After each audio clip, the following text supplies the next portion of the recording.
دائمة بدوام ملك الله. أعوذ بالله من الشيطان الرجيم. بسم الله الرحمن الرحيم. أولئك الذين اشتروا الضلالة بالهدى فما ربحت تجارتهم وما كانوا مهتدين. منافقیوں کے بارے میں بات چل رہی ہے. یہ وہ لوگ ہیں جنہوں نے ہدایت کے بدلے گمراہی خریدی تو ان کا سودا کچھ نفع نہ لایا اور وہ سودے کی راہ جانتے ہی نہ تھے. ہدایت کے بدلے گمراہی خریدنے کا مطلب یہ ان کی دوسری مثال اللہ جل شانہ نے بیان فرمائی. پہلی مثال اللہ جل ہدایت کے بدلے گمراہی خریدنا یعنی ایمان کے بدلے کفر اختیار کرنا. نہایت ہی خسارہ اور گھاٹے کا سودا ہے. ان لوگوں کے بارے میں یہ آیت نازل ہوئی جو ایمان لانے کے بعد کافر ہو گئے،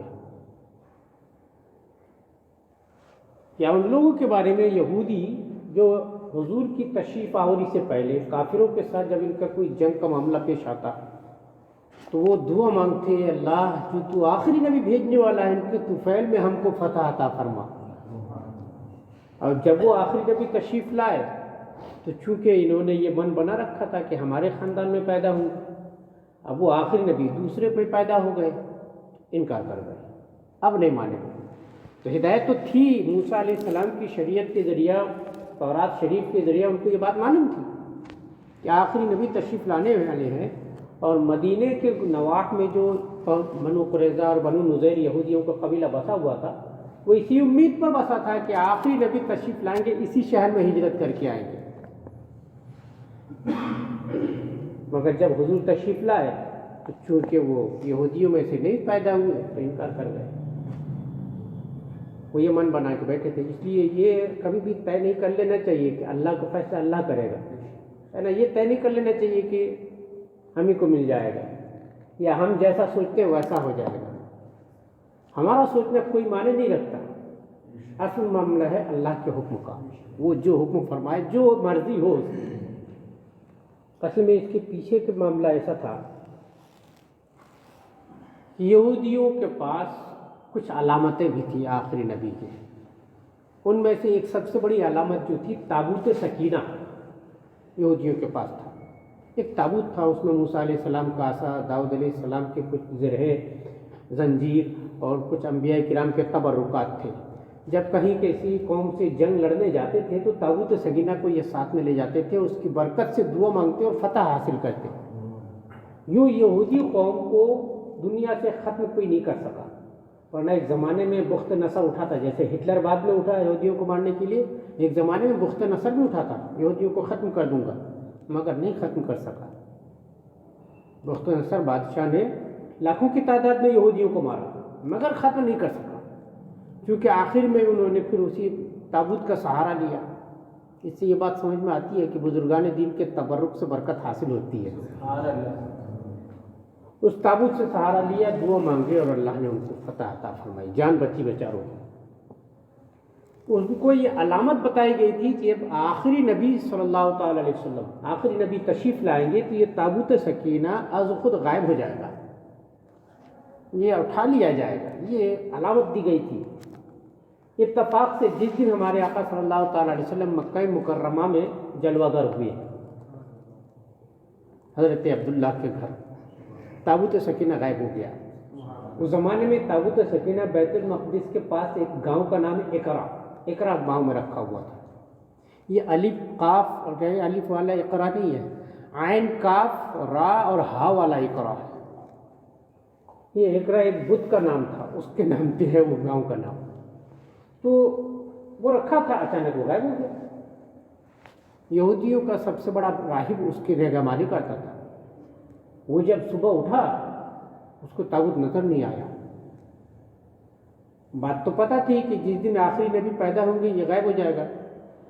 اس نے تمام یہودیوں میں خبر دوڑائی کہ آج وہ دن تاریخ اپنے حساب سے، اس زمانے میں جو ان کا جو کیلنڈر تھا، یہ گریگوری کیلنڈر اس وقت نہیں چل رہا تھا، ابھی جو کیلنڈر چل رہا ہے یہودیوں کا اپنا کیلنڈر تھا. اس کیلنڈر کے حساب سے وہ دن تاریخ لکھ لیا اس نے. اور جہاں جہاں یہودی قبیلے آباد تھے ہر جگہ خبر پہنچائی کہ بھئی آخری نبی آ گئے، کیونکہ تابوت اٹھا لیا گیا ہے۔ اتفاق دیکھیے یہ اللہ کا کرنا، اس دن تمام دنیا کے یہودیوں میں سے کسی کے یہاں کوئی لڑکا پیدا نہیں ہوا جس دن ہمارے آقا تشریف لائے۔ کچھ روایتیں یہ بتاتی ہیں کہ جس دن ہمارے رسول تشریف لائے اس دن پوری دنیا میں اکیلے آپ تشریف لائے، کوئی اور بچہ پیدا ہوا ہی نہیں پوری دنیا میں۔ اس کو کہتے بے مثال نبی، پیدائش میں بھی آپ کا کوئی ساتھ نہیں۔ آپ کے والد گرامی کو اللہ تبارک و تعالیٰ نے دنیا میں تشریف لانے سے پہلے والد گرامی کو بلا لیا، کیوں؟ کہیں گے اگر آپ کے بعد پھر کوئی اولاد نہ ہو تو لوگ آپ کے والد کو مطعون کریں گے، اولاد ہو تو پھر آپ کے جیسا ایک بھائی ہو جائے گا۔ اللہ کو منظور ہی نہیں کہ ہمارے حبیب کی برابری کوئی کرے، باپ کو ہی بلا لیا۔ اور آپ تشریف لائے، کتنے دن 2.5 سال 4 سال رہے، والدہ بھی گئی، والدہ بھی رخصت ہو گئی، 4 سال کے سے یا 4.5 سال کے، ہے نا۔ 6 سال کے ہوئے، دادا جو آپ کی پرورش کر رہے تھے دادا بھی رخصت ہوئے۔ اللہ کو منظور ہی نہیں کہ کوئی میرے حبیب کے اوپر احسان جاتا ہے کہ تمہاری میں نے خدمت کیا ہے یا تم کو پالا ہے۔ اب یوں کہنے کو تو ایسا ہے کہ حضرت حلیمہ نے آپ کو دودھ پلایا، پالا پوسا، کہتے ہیں، لیکن ہمارے یہاں ایک مولانا سعید قمر صاحب تھے، وہ انتقال کر گئے، ان کا ایک شعر ہے، ظاہر میں حلیمہ نے سرکار کو پالا ہے، حق یہ ہے کہ حلیمہ کو سرکار نے پالا ہے۔ ان کی مریل بکریوں اونٹنیوں میں دودھ بھر گیا جب حضور وہاں تشریف لے گئے۔ ان کے گھر میں بنا چراغ جلائے رات بھر روشنی رہتی تھی، تو حضور کا انتظام انہوں نے کیا کہ حضور نے ان کا انتظام کر ڈالا۔ یہ ہے نا، وہ تو قسمت ہے ان کی، کائنات میں ان کا نام امر ہو گیا، ہمیشہ لیا جاتا ہے، حضرت حلیمہ بولتے ہیں ہم، ورنہ ایسے ہزاروں دائیاں ہیں، ہزاروں بچوں کو دودھ پلائیں، کون کس کا نام یاد رکھتا ہے؟ لیکن حلیمہ ایسی دائی ہے جنہوں نے رحمت للعالمین کو دودھ پلایا تو ان کے طفیل میں نام روشن ہو گیا۔ بہرحال تو یہودیوں کے یہاں کوئی بچہ ہی پیدا نہیں ہوا۔ اب یہ خبر پورے میں پھیل گئی کہ ہمارے یہاں بچہ پیدا نہیں ہوا، تو وہ پادری بول دیا، راہب ان کا، مطلب یہودیوں کے باہر پیدا ہو گئے۔ آخر نبی تو آ گئے، علامت پائی گئی، اور زمانہ بھی یہی ہے ان کے تشریف لانے کا۔ آخری نبی آ گئے لیکن یہودیوں کے باہر آ گئے، کیونکہ پورے یہودیوں میں کہیں کوئی پیدا ہی نہیں ہوا بچہ۔ اب ان کی تلاش جاری رہی کہ اس دن کس گھر میں بچہ پیدا ہوا۔ اتفاق سے جہاں تک یہودیوں کی پہنچ تھی وہاں کسی گھر میں اس دن تاریخ کو کوئی بچہ پیدا نہیں ہوا۔ اب وہاں کی بات کیا، پوری دنیا میں اکیلے حضور تشریف لائے تھے، کوئی اور بچہ پیدا ہی نہیں ہوا۔ تب سے انہوں نے من بنا لیا کہ اب چونکہ اللہ نے دوسرے گھر میں بھیج دیا تو ہم نہیں مانیں گے۔ سمجھ گئے، ہمارے گھر کا تھا تو قبول تھا، ہے نا، دوسرے گھر میں بھیج دی تو اب نہیں مانیں گے۔ جب سرکار مدینہ منورہ تشریف لے گئے، میں نے بتایا کہ یہ مدنی آیت ہے، مدینہ میں نازل ہوئی ہے یہ سورت۔ جب مدینہ تشریف لے گئے انہوں نے دیکھا، علامتیں پہچانی، کچھ یہودی تو ایمان لے آئے جیسے حضرت عبداللہ بن سلام اور دوسرے ان کے ساتھی لوگ، مگر باقی لوگ اڑ گئے کہ نہیں قبول کرتے، کیونکہ یہ قریش میں سے آئے گا، یہود میں سے تو ہے نہیں۔ ہم تو نبی کی امید لگائے کہ آخری نبی کہاں سے آئیں گے، بنو اسرائیل میں سے، یہ تو بنو اسماعیل میں سے آ گئے، نہیں مانیں گے، نہیں مانے، وہ دشمنی۔ اللہ نے فرمایا کہ یہ ہدایت کے بدلے میں گمراہی مول لے لی ہے تم لوگوں نے۔ اب تک تو اس معاملے میں باقی دوسرے معاملات تو تم نے خراب کر لیے تھے، لیکن اس معاملے میں ہدایت پر تھے کہ آخری نبی کے انتظار میں تھے، ان کے وسیلے سے دعا مانگتے تھے، اور جب وہ آ گئے اب ماننے سے انکار کر دیا۔ یہ ہے ہدایت کے بدلے میں گمراہی خریدنا۔ ایک تو یہ ایک بات اسی آیت کی تفسیر میں یہ بھی کہی گئی ہے کہ جو منافقین ظاہر داری میں کلمہ پڑھے انہوں نے، حضور تشریف لائے، اب وہ ڈر سے ہو یا مسلمانوں کی کثرت دیکھ کے یا یوں کہ سب کلمہ ہی پڑھ گئے، سب مسلمان ہی ہوئے جا رہے ہیں، مدینہ منورہ جب حضور تشریف لے گئے تھے تو سب کی دیکھا دیکھی کلمہ تو پڑھ لیے، نماز تو پڑھ گئے، لیکن دل میں اپنا وہی پرانا پاپی دل تھا، دل سے قبول ہی نہیں کیا۔ نماز پڑھتے تھے مگر دیکھتے تھے کون کیا کر رہا ہے، کب نکلنے کا موقع مل جائے، دل میں نفاق چھپا ہوا تھا۔ اس کو اللہ تبارک و تعالیٰ نے فرمایا یہ وہ لوگ ہیں جنہوں نے ہدایت کے بدلے میں گمراہی خریدا۔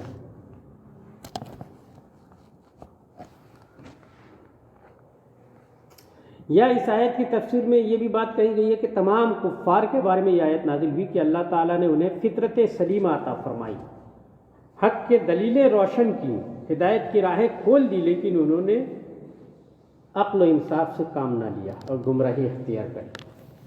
اس لیے کچھ بزرگان دین فرماتے ہیں کہ اگر کوئی نبی کوئی کتاب نہ بھی آئے تب بھی انسان کو خدا پر یقین رکھنا فرض ہے۔ یعنی انسان دنیا میں دیکھتا ہے نا کہ بغیر کسی بنانے والے کے کوئی چیز نہیں بنتی۔ ایک مرتبہ ایک دہریہ کے ساتھ مناظرہ طے ہوا حضرت امام اعظم سرکار رحمۃ اللہ تعالیٰ علیہ کا، تو اب اس کو قرآن میں سے دلیل دیں گے۔ وہ دہریہ سمجھتے ہیں، ہمارے ہندوستان میں بھی ہے، ناستک جن کو بولتے ہیں۔ آج کل سائنسدان لوگ بھی ناستک ہی ہیں زیادہ تر، یہ نہیں مانتے کوئی دین دھرم کیا ہے۔ یہ کیا کہتے، بگ بینگ میں بلاسٹ ہوا، یہ دنیا وجود میں آ گئی، کیڑے مکوڑے پیدا ہو گئے، اس میں ترقی کرتے کرتے کوئی بندر بنا، کوئی انسان بنا، کوئی کچھ بنا، یہ چلتا ہے سلسلہ، یہ ایسا مانتے ہیں۔ اور وہ دلیل کیا دیتے ہیں، ایک امرود کو سوراخ کر کے گھر میں رکھ دو، 4 دن کے بعد دیکھنا اس میں کیڑے پیدا ہو جاتے ہیں۔ کس نے پیدا کیا؟ وہ بیوقوف کو پتہ نہیں، جو امرود کو پیدا کیا اسی نے کیڑے بھی پیدا کیے، ہے نا۔ امرود کو بھی پیدا کرے گا، کیڑا کوئی اور پیدا کر دے گا کیا اس نے؟ اللہ جل شانہ نے ساری کائنات کو پیدا فرمایا۔ انسان اگر اس بات پر غور کرے، بغیر کسی بنانے والے کی کوئی چیز بنتی نہیں ہے، تو اتنی بڑی دنیا بغیر کسی بنانے والے کے کیسے بن گئی؟ اب دہریہ کے ساتھ مناظرہ طے ہوا، امام اعظم سرکار نے وقت طے کر دیا کہ ٹھیک ہے میں بعد نماز جمعہ آؤں گا۔ اب بعد نماز جمعہ وہاں لوگ جمع ہے، دہریہ اپنا اکڑتا ہے، پورے محفل میں گھوم گھوم کے کہہ رہا ہے آئے گا نہیں، میرے سے بحث کر ہی نہیں سکتا، اس کے پاس دلیل ہی نہیں، وغیرہ وغیرہ، اپنی بڑائیاں مار رہا ہے۔ امام اعظم سرکار بہت لیٹ پہنچے، قریب تھا کہ وہ اپنی جیت کا اعلان کر ڈالتا۔ لوگ بھی تھوڑا تھوڑا مایوس ہونے لگے کہ یار امام صاحب نے چیلنج قبول کیا ہے تو غلط میں آنا چاہیے، غلط بات ہے نہیں آئے۔ اب امام اعظم سرکار پہنچے بہت لیٹ، اب دیر میں گئے تو سب لوگ بولے ہاں آ گئے چلو اب بحث شروع کرو۔ اب اس نے کہا کہ ہاں میاں سوال جواب بعد میں، آپ زبان کے بھی پکے نہیں ہو، امام کہتے ہو اپنے آپ کو، اتنی لیٹ آئے؟ بولے بتا دوں کیوں لیٹ آیا؟ ہاں بتا، بولے۔ فرمایا میں آ رہا تھا، نماز جمعہ کے بعد آنا تھا، تو جلدی کے چکر میں راستہ شاہراہ چھوڑ کر کے میں جنگل کی طرف سے سوچا کہ شارٹ کٹ نکل جاؤں گا، مگر بیچ میں دریا ہے، اب ندی پار کیسا کروں؟ تو میں نے دیکھا کہ اب ندی پار کرنے کا کوئی راستہ نہیں، تیر کے اتنی بڑی ندی پار بھی نہیں کر سکتا، تو میں حیران و پریشان تھا، مگر اچانک دیکھتا کیا ہوں، ایک پیڑ کٹا، اس کے تختے چھر گئے، میں دیکھتا ہی رہا، وہ تختے آپس میں جڑ گئے، میں دیکھتا ہی رہا، اور پھر وہ ناؤ بن گئی، میں دیکھتا ہی رہا، پھر میرے پاس آ کے اڑ گئی، میں بیٹھ گیا، میرے کو لے کے اس پار آئی۔ کہیں جھوٹ بولتے ہو امام صاحب، ایسا ہو سکتا ہے کہ بنا کسی بنانے والے کے ناؤ ایسے بن جائے؟ ارے بولے جب ناؤ نہیں بن سکتی تو اتنی بڑی دنیا کیسے بن گئی؟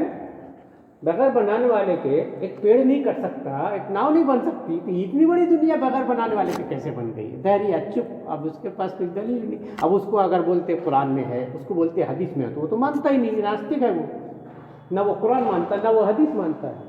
تو امام اعظم سرکار نے اسی کا جوتا اسی کا سر مارا۔ اب کوئی کچھ لوگ الزام لگائیں، کہیں کہ امام اعظم جھوٹ بولے یار، ہے نا۔ کئی دفعہ ایسا ہوتا ہے، اس کو الزامی جواب بولتے ہیں، کئی دفعہ ایسا ہوتا ہے کہ جھوٹ کا جواب اسی سے دیا جاتا ہے، چونکہ اس نے سب سے بڑا جھوٹ اس نے بولا تھا کہ اللہ ہے ہی نہیں۔ اب اس کو ثابت کرنے کے لیے اسی کی زبان کا سہارا لے لیا آپ نے، چپ ہو گیا وہ، اب اس کے پاس کچھ آگے پیچھے ہے ہی تھا ہی نہیں کچھ کے کرتا، سمجھ گئے؟ تو ایسا ہوتا ہے۔ یہ بات ہدایت کے قرین ہے کہ انسان کو کچھ بھی بتانے والا نہ آئے، کم سے کم انسان کے پاس جو عقل ہے نا، اسی عقل کے ذریعے یہ چیز سوچ سکتا ہے کہ اتنی بڑی دنیا کو یا ہم کو کوئی بنانے والا تو ہے جس نے بنایا، بغیر بنانے والے کے نہیں بن سکتا، سمجھ گئے؟ بغیر بنانے والے کے ذرا چیز نہیں بن سکتی، مچھی مچھر نہیں بن سکتے، تو اتنے بڑے انسان کو اتنی بڑی کائنات کیسے بن گئی؟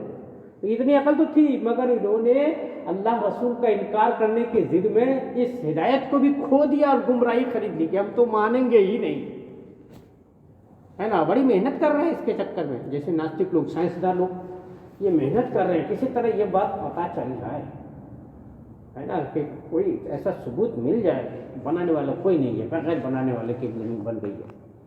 یہ کوشش کرتے ہیں مگر ان کو کہیں الگ الگ راز کھلتے ہیں، یہ خود ہی کئی جگہ حیرت میں پڑ جاتے ہیں کہ نہیں یار کچھ تو ہے راز جو بن جا رہا ہے، بغیر کسی بنانے والے کے نہیں ہو سکتا، ان کو خود کو فکر لگ جاتی ہے۔ اس بات سے، اس آیت کے انداز کلام سے بیع تعاطی کا ثبوت بھی فراہم ہوتا ہے۔ بیع تعاطی سمجھتے ہیں؟ ہاں، اسلام میں خرید فروخت کی ایک صورت یہ بھی ہے، اس کو بیع تعاطی بولتے ہیں۔ اس کا مطلب ہوتا ہے نہ بیچنے والا کچھ بولے نہ خریدنے والا کچھ بولے اور بیچ خرید ہو جائے۔ کیسے ہوتا ہے معلوم ہے؟ ہم لوگ چھوٹے چھوٹے تھے تو گاؤں وغیرہ میں بازار لگتے تھے، ابھی بھی لگتے ہیں، تو ان میں کئی چیزیں کیا ہے، یہ ایک ڈبہ رکھ دیا، اس میں 10-20 چیزیں رکھ دیا ہے اور 10 روپیہ اس میں لکھ کے ڈال دیا ہے، میں نے اس میں سے ہر چیز 10 روپے کی ہے۔ آپ گئے، کچھ بولنے کی ضرورت نہیں، 10 کا نوٹ پھینکو، ایک سامان اٹھاؤ، چلتے بنو۔ اس کو بیع تعاطی بولتے ہیں۔ تم نے اس کو دیا، اس نے تم کو دیا، نہ اس نے کچھ بولا نہ آپ نے کچھ بولا، نہ بھاؤ کیے نہ دام ہوا نہ کوئی چیز، اس کو جتنے میں بیچنا ہے لکھ کے رکھ دیا ہے، آپ کو اتنے میں لینا ہے، منظور ہے تو اٹھا کے لے چلو، نہیں تو کوئی بات نہیں، بات ہی نہیں کرنے کا۔ اس کو بیع تعاطی بولتے ہیں۔ یہ جائز ہے۔ یہ جائز کیسے ہوا؟ جیسے انہوں نے خرید فروخت کیا، خریدنے بیچنے کا نام ہی ذکر نہیں کیا، ہدایت تو تھی، اس ہدایت کو ختم کر کے گمراہی کو کھائی کیا ان لوگوں نے، اور یہ کبھی کہا ہی نہیں کہ چلو ہم ہدایت چھوڑ کے گمراہی خریدتے ہیں، وہاں بیچنے خریدنے کی بات نہیں ہوئی، لیکن اللہ نے اس کو بیع فرمایا، اسی لیے ثابت ہوا کہ بیع تعاطی بنا بولے بھی بیع ہو جاتی ہے۔ یہ وہ لوگ ہیں جنہوں نے ہدایت کے بدلے گمراہی خریدی تو ان کا سودا کچھ نفع نہ لایا اور وہ سودے کی راہ جانتے ہی نہ تھے۔ اصل تجارت کیا ہے؟ آدمی جو تجارت کرتا ہے تو مقصد ہوتا ہے نا کہ کم سے کم جو چیز ہمارے پاس ہے، فائدے کے لیے بیچتا ہے آدمی، 10 روپے میں خریدا، جتنے میں لیا اتنے میں دیا کرے تو کیا فائدہ؟ اگر تجارت کرنے والا تجارت کرتا ہے تو اس کا مقصد ہوتا ہے کہ ہم کو جو چیز خریدے ہیں اس کو ہم تھوڑے سے ربح یعنی نفع کے ساتھ بیچیں گے تو وہ نفع ہمارا ہوگا، اصلی مال بچا رہے گا۔ لیکن ان لوگوں نے تو اصل پونجی ہی گنوا دی، ایسے تجارت کیا کہ اصل پونجی جو ایمان کا نور ہے، عقل سلیم، فطرت سلیمہ، انسان غور کرے تو اللہ کو جان سکتا ہے، کم سے کم اتنا تو ہے سب کے پاس، اس نے اس کو بھی استعمال نہ کر کے اپنے عقل سلیم جو اللہ نے قدرتی طور پر انعام عطا فرمایا تھا اس کو بھی برباد کر لیا، اصل پونجی بھی گنوا دیے۔ مثلهم كمثل الذي استوقد نارا فلما اضاءت ما حوله ذهب الله بنورهم وتركهم في ظلمات لا يبصرون۔ ان کی مثال اس کی طرح ہے جس نے آگ روشن کی تو جب اس سے آس پاس سب جگمگا اٹھا، یعنی جنگل میں چل رہا تھا، راستے میں کچھ نہیں، تھوڑا سی آگ جلایا، آگ جیسے جلی تو روشنی ہوئی تو چلنے کا راستہ مل گیا کہ ہاں ادھر جانا چاہیے، ادھر پورب ہے کہ ادھر پچھم ہے۔ جب اب جگمگا اٹھا، عین اس وقت جب یہ کسی طرف کو بڑھنے کو تھے، اللہ نے ان کی آنکھوں کی روشنی غائب کر دی۔ اب آگ تو روشن ہوئی، راستہ روشن ہو گیا، لیکن آنکھ چلی گئی۔ اب آگ کی روشنی کا کیا کرے گا وہ؟ بالکل ایسے ہی ان لوگوں کی مثال ہے کہ پہلے سے یہود انتظار میں تھے کہ محمد رسول اللہ تشریف لائیں گے، ہم ان کے ساتھ مل کے کفار کو ماریں گے، اور جب حضور تشریف لائے تو جس انتظار میں تھے، جو تھوڑی بہت روشنی چمکتی اس کو بھی غائب کر ڈالے انہوں نے، انکار کیونکہ وہ بھی تباہ کر لیا۔ ایک یہ منافقین کا حال بھی کچھ یوں ہی ہے کہ منافقین رسول اللہ صلی اللہ تعالیٰ علیہ وسلم کے صدقے میں، آپ کے دیدار کی طفیل میں ان کو ظاہری طور پر کلمہ پڑھنا تو نصیب ہو گیا، لیکن بجائے اس کے کہ اس سے فائدہ اٹھاتے، انہوں نے حضور کے اوپر شک کرنا شروع کیا، اور اس شک کی وجہ سے ان کے دل میں جو روشنی تھوڑی سی چمکی تھی کلمہ شریف کی وہ بھی بجھ گئی۔ اللہ نے ان کی آنکھوں کا نور یعنی دل کا نور غائب کر دیا، اب وہ کسی کام کے نہیں رہے۔ تو اللہ ان کا نور لے گیا اور انہیں اندھیریوں میں چھوڑ دیا کہ کچھ نہیں سوچتا۔ اصل میں دو منافق ایک دن حضور کی بارگاہ میں حاضر ہوئے، دونوں منافق تھے، ظاہری طور پر ایمان لائے تھے اور دل میں ایمان نہیں تھا۔ حضور کی بارگاہ میں ایسے دونوں لوگ حاضر ہوئے، اور حاضر ہونے کے بعد آپ سے گفتگو وغیرہ سوال جواب کیے اور وہاں سے چلے۔ راستے میں اللہ تبارک و تعالیٰ نے ان کے اوپر ایک ایسا توارد کر دیا، زوردار پانی، اندھیرا بادل چھا گیا اور اتنی زبردست کڑک اور بجلی چمکنے لگی۔ بجلی چمکتی تو سوچتے تھوڑا آگے بڑھ جائیں، لیکن گھپ سے بجلی کی روشنی کتنی دیر، اندھیرا ہو جاتا، ایسی گرجدار آواز آتی ہے کانوں میں انگلیاں ٹھوس لیتے، اور دل میں دونوں نے کہا کہ یار آج بچ گئے اگر تو صبح حضور کی بارگاہ میں حاضر ہو کے دل سے ایمان لائیں گے۔ جب ان لوگوں نے دل میں یہ کیا تو اللہ نے کرم فرمایا، ان دونوں کی جان بچ گئی، اور جب جان بچی تو صبح حضور کی بارگاہ میں حاضر ہوئے اور سچے دل سے اسلام میں داخل ہوئے۔ یہ ان لوگوں کو اللہ تبارک و تعالیٰ نے ایک مثال کے طور پر بتایا۔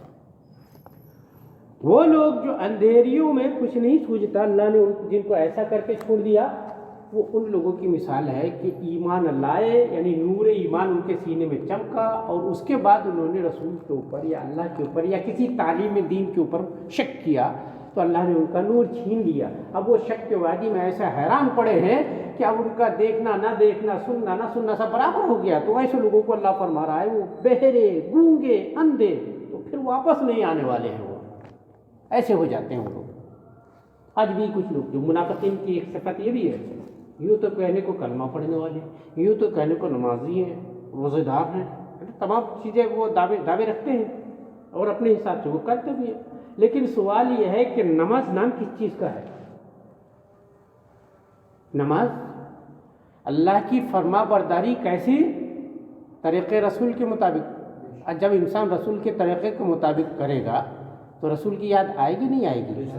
بنا یاد کے طریقے کیسے اپنا لیا جائے گا؟ نہیں، اب انہوں نے نماز کو خوب تاکید کے ساتھ لکھا، مگر کہا خبردار حضور کی یاد نہیں آنی چاہیے، نماز فاسد ہو جائے گی، ہے نا؟ تو کیا ہوا؟ یہ ایسے گونگے بہرے اندھے ہو گئے کہ جو نور حاصل کیا تھا وہ بھی گنوا ڈالے۔ ان کو اب کچھ نہیں سوچنے والا، اب وہ سمجھتے ہیں کہ نہیں یہ اندھا پن ہی اچھا ہے۔ معاذ اللہ، جس رسول کا کلمہ پڑھتے ہیں اس رسول میں عیب ڈھونڈتے ہیں، اس سے بڑا اندھا پن اور کیا ہو سکتا ہے؟ یہ عقل کا اندھا پن ہے۔ اوپر سے وہ چاہے دیکھ رہے ہیں لیکن ان کی عقلیں نہیں دیکھ پا رہی ہیں، کچھ ان کو سمجھ میں نہیں آ رہا ہے۔ او کصیب من السماء فیہ ظلمات ورعد وبرق یجعلون اصابعهم فی آذانهم من الصواعق حذر الموت واللہ محیط بالکافرین یکاد البرق یخطف ابصارهم کلما اضاء لهم مشوا فیہ واذا اظلم علیہم قاموا ولو شاء اللہ لذهب بسمعهم وابصارهم ان اللہ علی کل شیء قدیر۔ یہ ایک اور مثال ہے، یا جیسے آسمان سے اترتا پانی کہ اس میں اندھیریاں ہیں، گرج اور چمک ہے، آسمان سے جو پانی اترتا ہے، یہ ایک اور مثال دیا۔ آسمان سے پانی اترتا ہے جو انسانی یا دنیاوی زندگی کا حیات کا سبب ہے، ایسی آسمان سے قرآن پاک نازل ہوتا ہے جو دلوں کی حیات اور زندگی کا سبب ہے۔ جس کے دل میں قرآن اتر جاتا ہے نا، اس کا دل زندہ ہو جاتا ہے، اور زندہ دلی ایسی یہاں تک ہوتی ہے، زندہ دلی یہاں تک ہوتی ہے کہ آپ کچھ کہو نہ کہو، دل ایسا آئینہ ہو جاتا ہے کہ سامنے والے نے کیا سوچا ہے، سامنے والے نے کیا کر کے آیا، سب دل میں پتہ چل جاتا ہے نا۔ خواجہ ابوالحسن خرقانی رحمۃ اللہ تعالیٰ علیہ ایک مرتبہ بیان فرما رہے تھے، ابو علی سینا اپنے وقت کا بہت بڑا فلسفی تھا، وہ ادھر سے کہیں جا رہا تھا تو سوچا آج خواجہ صاحب کی تقریر ہی سن لیتا ہوں، بیٹھ گیا وہ۔ خواجہ ابوالحسن خرقانی رحمۃ اللہ تعالیٰ علیہ خطبے میں ارشاد فرما رہے تھے کہ لفظ اللہ کے ذکر کے اتنے زبردست فائدے ہیں کہ اگر آپ کچھ اور نہیں آتا ہے، صرف اللہ اللہ دل سے پکارتے رہیں گے تو آپ کا دل ایسا روشن آئینہ ہو جائے گا کہ سامنے والے کے راز و نیاز آپ جان جائیں گے۔ یہ دل ہی دل سوچے، فلسفی آدمی تھے ابو علی سینا، ایک فلاسفر تھے، مسلم دنیا کے سب سے بڑے فلسفی گزرے ہیں یہ۔ تو انہوں نے دل میں سوچا کہ یار ایک لفظ ہی تو ہے، لفظ میں اتنا کہاں سے اثر ہو جائے گا کہ دل میں اتنا زبردست پاور آ جائے کہ سامنے والے کے حالات معلوم ہو جائے۔ یہ دل میں شک کیا، اب یہ سمجھے میرے جیسا سب ہے، یہ سائنسدانوں کی سوچ بھی ہوتی ہے، وہ سمجھتے جیسا میں ویسا سب ہی ہے، مگر خواجہ تھے سامنے، خواجہ ابوالحسن خرقانی، وہ سمجھ گئے کہ یہ کیا سوچ رہا ہے۔ وہ اسے تقریر کرتے کرتے ہزاروں لوگوں کے مجمع کے بیچ میں جس انسان کو پوری دنیا اپنے مسلم دنیا کا سب سے بڑا حکیم مانتی تھی، اس انسان کے بارے میں فرماتے ہیں ابوالحسن خرقانی اس کے بارے میں بولے سینا تو گدھا ہے۔ اب ان کو غصہ لگے، میری بے عزتی کرنے پہ تل گئے تو تمام لوگوں کے سامنے، اتنے ساری بھیڑ کے سامنے مجھے گدھا کر ہے، گدھا ہے بول کے سارے لوگ ان کو دیکھنے لگے۔ بھولی سینا تقریر سننے حضرت کی، سب دیکھ رہے ہیں، اور حضرت وہ غصے میں تل بھی لا رہا ہے۔ خواجہ صاحب نے تھوڑی دیر توقف کے بعد پھر فرمایا، ہاں بولی سینا تو گدھا ہے، اب تو مت برداشت کرنے دو۔ کھڑا ہو گیا وہ، یہ کیا طریقہ ہے؟ بولے ہاں یار گدھا ہی ہے تو۔ اپنے کسی مرید کو خواجہ صاحب نے فرمایا کہ جاؤ آئینہ لاؤ، اس کو چہرہ دکھاؤ اس کا، یہ گدھا ہے، اس کو دیکھنے دو۔ بولے آپ توہین بھی توہین کیے جا رہے ہیں، کیا مطلب ہے آپ کا؟ میں پہلی مرتبہ آپ کی تقریر سننے آیا ہوں۔ بولے میں نے کیا کیا؟ لاٹھی مارا تم کو، پتھر مارا، کیا کیا تم کو؟ ایک لفظ ہی تو کہا نا، گدھا۔ ابھی بیوقوف، جب گدھا لفظ میں اتنی تاثیر ہے کہ تجھ جیسا فلسفی بدل جاتا ہے تو لفظ اللہ میں تاثیر نہیں ہوگی۔ تو آپ سمجھ میں آیا کری، میں جو سوچ رہا تھا حضرت جان گئے ہے نا۔ یہ ہے قرآن، جب کسی دل میں اتر جاتا ہے نا تو دل ایسا روشن ہو جاتا ہے۔ سمجھ گئے کہ کچھ کہنے سننے کی ضرورت نہیں پڑتی، کیا مقصد ہے، کیوں آیا ہے، کیا سوچ رہا ہے، سب واضح ہو جاتا ہے، روشن ہو جاتا ہے۔ یہ تو آسمان سے اترتا پانی کہ اس میں اندھیریاں ہیں، گرج اور چمک ہے۔ قرآن کو آسمان سے اترتا پانی کی مثال دی اللہ نے، اس میں اندھیریاں ہیں، گرج ہے اور چمک ہے۔ اندھیریاں کیا ہے؟ کیونکہ قرآن میں کفر، شرک، گمراہی کا بھی بیان ہے، یہ اندھیریاں ہیں۔ گرج اور چمک ہے، اس میں جہاد کا حکم ہے، اس میں مجاہدات اور ریاضات کا بھی حکم ہے، اس میں عبادات کا بھی حکم ہے، اپنی محنت کی کمائی اللہ کی راہ میں خرچ کرنے کا حکم ہے۔ یہ اس کی گرج اور چمک ہے، اور اس پہ ڈانٹ پھٹکار بھی ہے۔ یہ زکوٰۃ نہیں نکالو گے تو یہ ہے، نماز نہیں پڑھو گے تو یہ ڈانٹ پھٹکار بھی ہے نا، وعدے وعیدات وغیرہ ہیں۔ تو یہ ان کی گرج اور چمک ہے، اور ان گرج اور چمک کی وجہ سے اپنے کانوں میں انگلیاں ٹھونس رہے ہیں کڑک کے سبب، موت کے ڈر سے۔ ان کو لگتا ہے کہ اتنی زبردست کڑک مر ہی نہ جائے۔ منافقین، کچھ لوگ منافقین جو ظاہری طور پر ایمان لائے تھے، وہ آتے تھے حضور کی محفل میں، قرآن پاک کی آیات نازل ہوتی، وہ سنتے تھے، لیکن ان کو ایک بات کا خطرہ لگا رہتا تھا۔ خطرہ کیا تھا؟ کہ قرآن کے مضامین اتنے عظیم، نہایت عمدہ نظام اور پیمانے کے تھے کہ یہ جانتے تھے کہ ہم عرب ہیں، قرآن کی اگر ہمارے کانوں میں آواز پوری پہنچ گئی تو ہمارے دل بدل نہ جائیں، ہم کہیں مسلمان نہ ہو جائیں دل سے۔ تو وہ حضور کی محفل میں بیٹھتے ضرور تھے، مگر کانوں میں انگلیاں اور روئی ٹھوس تھاپ کے آتے تھے، کہیں قرآن کو دل سے سن نہ لیں، کہیں سن لیے اور ہمارا دل بدل گیا تو تباہ ہو جائیں گے ہم۔ یہ ان لوگوں کو اللہ فرما رہا ہے، یہ ہے کانوں میں انگلیاں ٹھوس رہے ہیں موت کے ڈر سے۔ ان کو لگتا ہے کہ اگر ہم بدل گئے تو ہمارا دل تو مر جائے گا۔ وہ سمجھتے تھے ہمارا جو پرانا باپ دادوں کا بت پرستی والا دین ہے وہی بڑھیا ہے، اس کو چھوڑ دینا گویا کہ مر جانا تھا، وہ ایسا سمجھتے تھے۔ کانوں میں انگلیاں ٹھوس رہے کڑک کے سبب، موت کے ڈر سے۔ اللہ کافروں کو گھیرے ہوئے وہ سمجھتے ہیں کانوں میں انگلیاں ٹھوس کے ہم بچ جائیں گے، اللہ مارنا چاہے گا تو وہ تو ایسے ہی مار ڈالے گا۔ وہ سمجھتے ہیں کہ ہم بچ جائیں گے، نہیں، اللہ اس کو مارنا چاہے گا تو ایسے ہی مار ڈالے گا۔ یکاد البرق یخطف ابصارہم، بجلی یوں معلوم ہوتی ہے کہ ان کی نگاہیں اچک لی جائے گی، ایسی زبردست کڑک ایسی بجلی گرتی ہے کہ معلوم ہوتا ہے کہ بجلی کی روشنی کی وجہ سے آنکھوں کی روشنی چلی جائے گی۔ ایسا سمجھتے ہیں، اس کو ایسا سمجھیے کہ قرآن میں ایسا نور کبھی ظاہر ہو جاتا ہے، ایسا لگتا ہے کہ جاہل سے جاہل آدمی بھی قرآن کے اس نور کی وجہ سے ایسا فیضیہ ہوا کہ محروم ہو جائے، آنکھوں سے فرق نہیں پڑتا۔ ایسے ہمارے اولیاء میں سے بہت سارے گزرے ہیں کہ ان کے پاس آنکھوں کا نور نہیں تھا، مگر اس کے باوجود قرآن کی برکت سے ان کی زبان، ان کے دل، ان کا دماغ اتنا روشن تھا کہ آنکھوں کے نور کی ضرورت ہی پیش نہیں آتی۔ اللہ تبارک و تعالیٰ نے ایک مثال کے ذریعہ فرمایا، بھی یہ معلوم ہوتی ہے کہ ان کی نگاہیں اچک لی جائے گی جب کچھ چمک ہوئی اس میں چلنے لگے، یعنی بجلی جب چمکی چلنے لگے، روشنی ہوئی، تھوڑا سا پتہ چلے، اور جب اندھیرا ہوا کھڑے رہ گئے۔ اور اللہ چاہتا تو ان کے کان اور آنکھیں لے جاتا، بے شک اللہ سب کچھ کر سکتا ہے، یہ اللہ کی مرضی کے اوپر ہے۔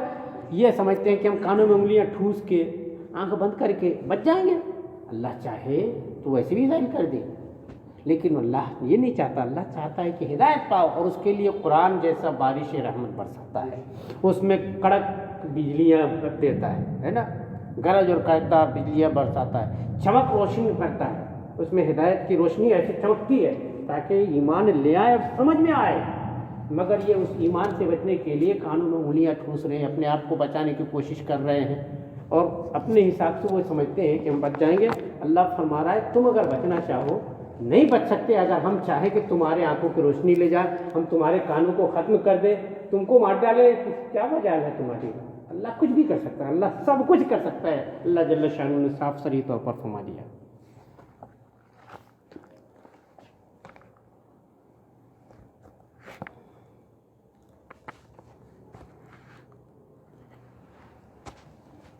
جس طرح اندھیری رات اور بادل اور بارش کی تاریکیوں میں مسافر حیران رہ جاتا ہے، جب بجلی چمکتی ہے تو کچھ چل لیتا ہے، جب اندھیرا ہوتا ہے تو کھڑا رہ جاتا ہے، اسی طرح اسلام کے غلبہ اور معجزات کی روشنی اور آرام کے وقت منافقین اسلام کی طرف راغب ہو جاتے ہیں۔ وہ کہتے تھے نہیں ہاں فائدہ مند مذہب ہے، مال غنیمت آیا، اسلام مجاہدین مسلمانوں کو فتح حاصل ہوئی تو سب کو بانٹا سرکار نے، تو بولے یار اسلام سے بڑا فائدہ ہے۔ اب جب پھر جہاد میں جانے کا حکم آیا کہ چلو اب سر کٹوانے کی بات ہے، ارے بولے اس میں تو پھنس گئے ہم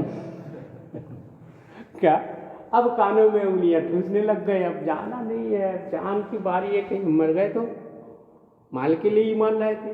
یہ جو لالچ میں ایمان لانے والے لوگ ہیں نا، لالچ میں دین فروخت کرنے والے، ان کا حال یہی ہو جاتا ہے کہ ہر جگہ لالچ نہیں ہوتی۔ اسلام یا ایمان جو ہے نا، اللہ کو ماننا، اللہ کی محبت، یہ اتنا آسان کام بھی نہیں ہے کہ مال میٹھا حلوہ ملتا رہے گا اور کھاتے رہو گے ترقی ملے گی۔ یہ ہے کہ حلوہ بھی کھاؤ تو جان بھی دینے کے لیے تیار رہو، ہاں زرنگی چھوڑ دے یک رنگ ہو جا، سراسر موم بن یا پھر سنگ ہو جا، ہاں یا تو موم ہو جا جس طرح گھمائے ویسا گھوم جا، یا پھر پتھر بن کے ایک جگہ اٹل ہو جا، ایسا نہیں چلے گا۔ ہاں کچھ لوگ سمجھتے ہیں نا کہ اسلام اتنا آسان ہے، چلو سب کے ساتھ، ہاں اس کے ساتھ بھی، ہاں اس کے ساتھ بھی، ہاں یہ دسترخوان بھی شریک، اس دسترخوان میں شریک، یہاں بھی بیٹھے وہاں بھی بیٹھے۔ اسلام ایسا نہیں ہے، اسلام تو ایسا ہے کہ صاف ستھرے طور پر ایک رنگ میں آ جاؤ، کسی کو اچھا لگے کسی کو برا لگے کچھ نہیں، آپ کو اپنے رب کو راضی کرنے کی نیت کر کے چلنا ہے۔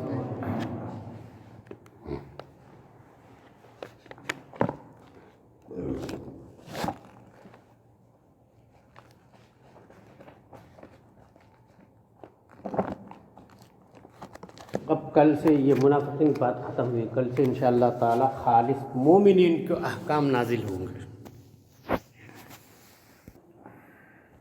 دائمۃ بدوام ملک اللہ۔